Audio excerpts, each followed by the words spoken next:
Let's take the first case. Let's find the equation of the line passing through 5, 6 and parallel to x-axis. Parallel to x-axis means we want the line to be a horizontal line. What is a horizontal line? Through 5, 6. Can we take y equal to 6 is a horizontal line through 5, 6, or a line parallel to x-axis is y equal to 6. Likewise, a line parallel to y-axis or a vertical line will be x equal to 5. So what is common for any line parallel to y-axis? Any line parallel to y-axis, x is common. Any line parallel to x-axis, y is common. That is precisely what we saw there. Okay, write the equations of vertical lines that are 5 units from the y-axis. The equations of lines that are 5 units from y-axis. So on y-axis, what is the equation of y-axis? X equal to 0 is the equation of y-axis. We want a line to be 5 units away from the y-axis. So when you say 5 units away, it could be that side or this side. In case it is the right hand side, it is x equal to 5. In case it is to the left hand side, it is x equal to negative 5. So x equal to 5, x equal to negative 5, these are the two lines. So x equal to plus or minus 5 can actually be written as mod x equal to 5. So we can appreciate, normally we used to break mod, now we learned how to make mod. So x equal to 5 or x equal to minus 5, you can make a mod out of this and write it as mod x equal to 5. Likewise, mod y equal to 5 will be the equation of horizontal lines which are 5 units away from the x-axis. This is more for academic interest. If we are done with horizontal lines, we are done with vertical lines. We saw a sample inclined line y equal to x earlier. Let's now try and find out how to get the equations of a inclined line. We had a phenomena for horizontal lines, we had a phenomena for vertical lines. Now what is it that which is going to be constant for an inclined line? Now take any inclined line. No matter any 2 points you take on an inclined line, there is going to be a rise and there is also going to be a run. There is going to be a rise, there is also going to be a run. This ratio of rise upon run is fixed for a line, for an inclined line. So what is it? No matter any 2 points you take on an inclined line, the rise upon run ratio is fixed, and this ratio is called slope of the line. So difference in y coordinates by difference in x coordinates. When you say difference in y coordinates, that gives you the rise, and difference in x coordinates gives you the run. So rise upon run ratio is what is slope. Let's do it for a small problem. Find the slope of the line joining the points 7, 1 and 0, 0. So the difference in y coordinates is 9 minus 1 upon 8 minus 7. 9 minus 1 is 8 and 8 minus 7 is 1. So 8 is the slope of this line. You might be wondering, why didn't we talk about the slope of the other line? Yes, let's talk about it and see. If you look at a horizontal line, simple horizontal line is flat. Flat means there is no rise. Though there is a run, there is no rise. So horizontal line slope is 0. If you look at a vertical line, no matter any 2 points you take on a vertical line, yes, there is a rise, but there is no run. So when you say there is no run, it means what? You are dividing a number by 0. So division by 0, as you might recall when we discussed domain, the division by 0 is not defined. So for a vertical line, slope is not defined. For a horizontal line, slope is 0. For an inclined line, slope is non-zero. When you look at an inclined line, when you say slope is not 0, again 2 possibilities can come. Slope may be greater than 0 or less than 0. In case the slope is greater than 0, you get a right leaning line. That is a right leaning line. And in case the slope is less than 0, you get a left leaning line. You get a right leaning line for slope positive, left leaning line for slope negative.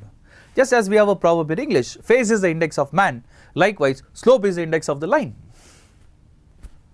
Alright, let's now discuss how to find the equation of an inclined line. Having got that index of how to find what is common about any point, what is common about inclined line, we learned it as slope. Now we are going to apply the slope in finding the equation of a line. We have various ways in which the line equation can be done. The first and foremost way is 2-point form. Well, intuitively we know that 2 points form a line. Well, no matter any 2 points you take on a line, x1, y1, x2, y2, you take the third point, say xy. So the difference in y coordinates by difference in x coordinates, you can do it in two different ways. One way of doing it is y minus y1 by x minus x1. The other way to do it is y2 minus y1 by x2 minus x1. After all, the line has got only one slope. So the equation of the line is y minus y1 by x minus x1 is y2 minus y1 by x2 minus y1. Well, what intuitively we knew it as 2 points form a line, we are able to convert that into the form of an equation. Yeah, let's understand the very purpose of this coordinate geometry in this form. See, in topics like arithmetic, you might have seen a word problem. A word problem was converted into an equation. Now it is a picture which is getting converted into an equation. While you all could appreciate that line is a picture, that picture we want to see it in the form of an equation. So the advantage of having an equation is we can easily manipulate the equation, and then we can study the equation in a more effective manner. Any changes you have to bring in the graph, you can actually play with the equation and then get it. Likewise, if you make any changes in the graph, how exactly the equation has to be changed. These are a couple of things that we will learn, but right now we will confine ourselves to 2-point form. Now if we look at the right hand side in the 2-point form as y2 minus y1 by x2 minus x1, this part of it can be written as slope.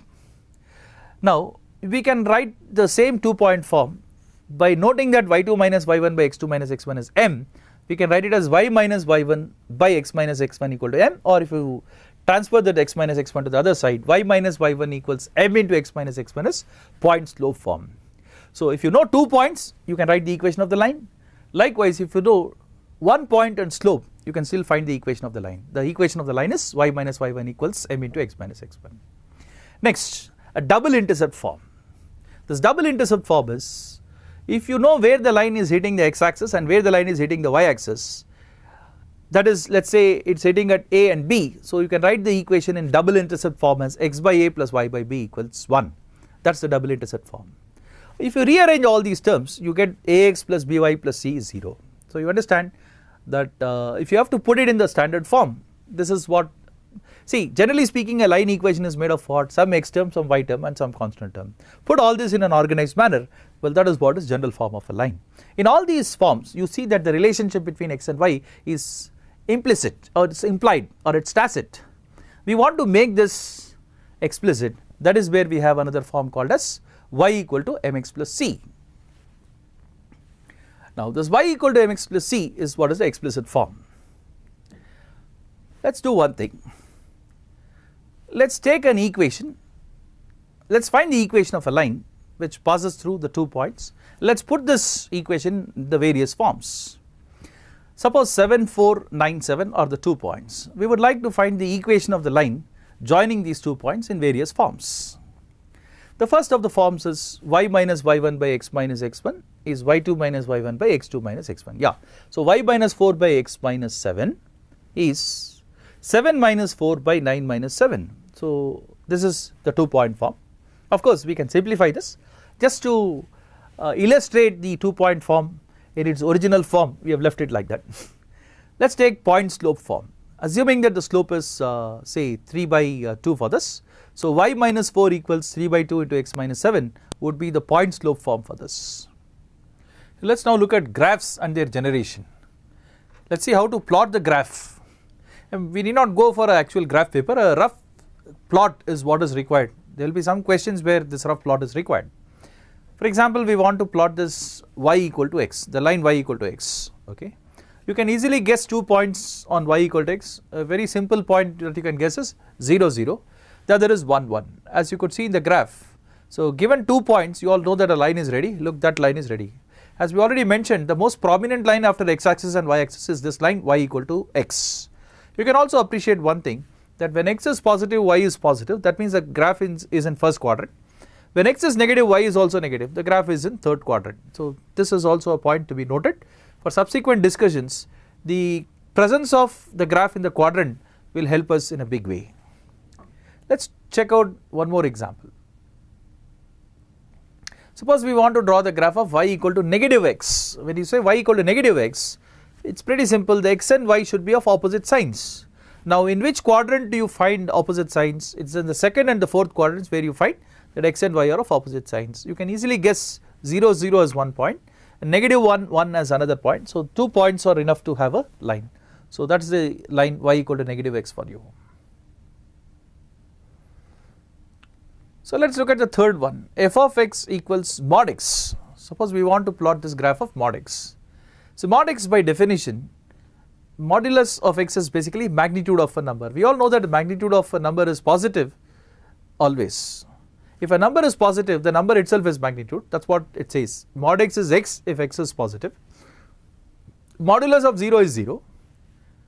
Then in case you are looking at a negative quantity, to get the modulus of a negative, magnitude of a negative quantity, all you need to do is to introduce minus in front of it. So translating this idea into the language of graphs, so mod x is made of three components. Y equal to x is 1 when x is positive, and y is 0 when x is 0, that is origin, and then the next one is y is negative x when x is less than 0.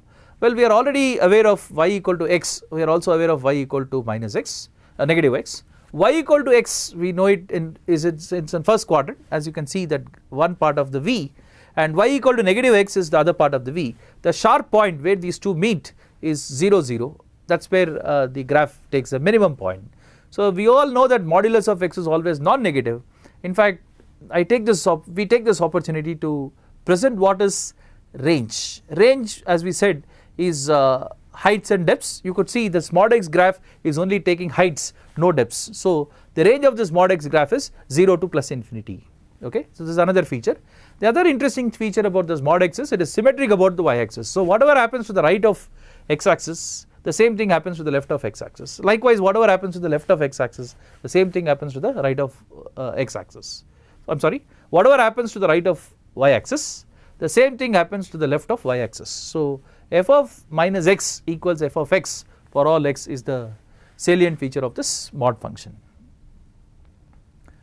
For a change, let us guess the graph. Let us guess the function given this graph. So you are given this graph. It is not V shape, it is a V shape rotated through 90 degrees, let us say. So let me not talk the jargon of mathematics. Let us say it was V and it just got this side. Let us see how to get the graph. Now what happens is the graph is in first and fourth quadrant. When the graph is in first and fourth quadrant, we understand that x is always positive. This means this graph is made of y equal to x in the first quadrant, and it is also made of y equal to minus x in the fourth quadrant. So if you combine these two, you can actually write it as x equals mod y. Okay, we note that x is non-negative. So x is always greater than or equal to 0. That means x equal to mod y will be the best guess you can give for this function. Let us take another example. Suppose we want to graph this f of x equal to x square, y equal to f of x is x square, square function. Very similar to mod function, but only thing is modulus function, it is made of line segments, whereas this is made of a curve. When x is positive, y is also positive. When x is negative, y is positive still. See, that is the reason why you see the graph is in first quadrant as well as the second quadrant. The graph is symmetric about y axis. As x increases, y also increases. Once again, let us not miss this opportunity to understand the range of this function. It takes only heights, 0 to infinity is what is the range of this function. It does not take any depths. And the graph is symmetric about the y axis, very similar to mod x function. Let us make a small variation in this, the previous example. We said y equal to x square earlier. Now let us make a slight variation. We make it y equal to x minus 2 whole square, and then we will also add a 4 to it. So y equals x minus 2 whole square means earlier the least point was 0 0. I mean the graph had its trough at origin. The same trough will now move on to a new point, that is 2 comma 4. First we can do it in 2-3 steps. First step is y equal to x square, you move it to the right. So the graph first, the base graph y equal to x square, first move it to the right and then move it up. So that is how the graph of y equal to x minus 2 whole square plus 4 would look like. Let us try one more graph. Y equals mod x minus 2 minus 3. Y equals mod x minus 2 minus 3. We want this graph. So just as we people write steps for problems in for various problems. Say for example, if there is a question on percentages or if there is a question on time and work, we do write a sequence of steps. Those steps are generally in English. Now we will write the steps in terms of graphs. So let us break this into a couple of steps. The first step is to get the graph of y equal to mod x. That is the base graph, we can take it. To that base graph, if you want to get the graph of, first step is y equals mod x. The next step will be y equals mod x minus 2. Means the mod x graph shifted to the right. So that will give us the graph of y equals mod x minus 2. Then we are asked to find the graph of y equals mod x minus 2 minus 3. So minus 3 would mean that we will have to take it up further. So y has to be increased by 3. So that means the line x equal to 2 is going to be the line of symmetry. The graph which started with mod x, move it to the right and then take it up.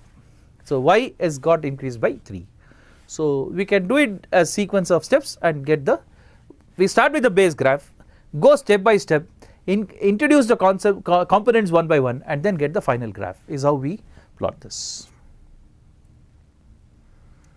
Let us try and get the graph of x equals g of y equals minus y square plus 2. Once again we can see that first step would be x equals minus y square, x is negative. X is negative means the graph should be in which quadrant? The second and third quadrant. Again you are adding 2 to it. So 2 to it means shift it to the right by 2.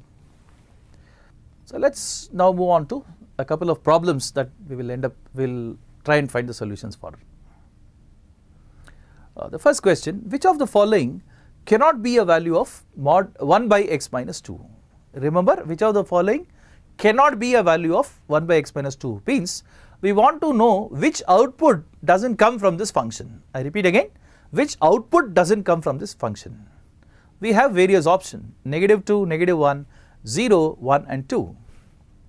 It is not difficult to observe that you can get, let us say for instance, if you plug x as 3, you get 1 by 3 minus 2 is 1. So 1 is a possible output here. Likewise, you can also get the other values. Say for example, if you plug x as 1, so 1 by 1 minus 2 is negative 1. Negative 1 can also come as an output. It is not difficult to appreciate that 2 and negative 2 can also come as output. Whereas if you want the output to be 0, whatever you do for x in the denominator, how much ever, unless you have a quantity on the denominator as infinitely big, you will not get 0. In fact, no finite value can make this function equal to 0. So the output can never be 0. So that is what is the choice here. Let us go to the next question.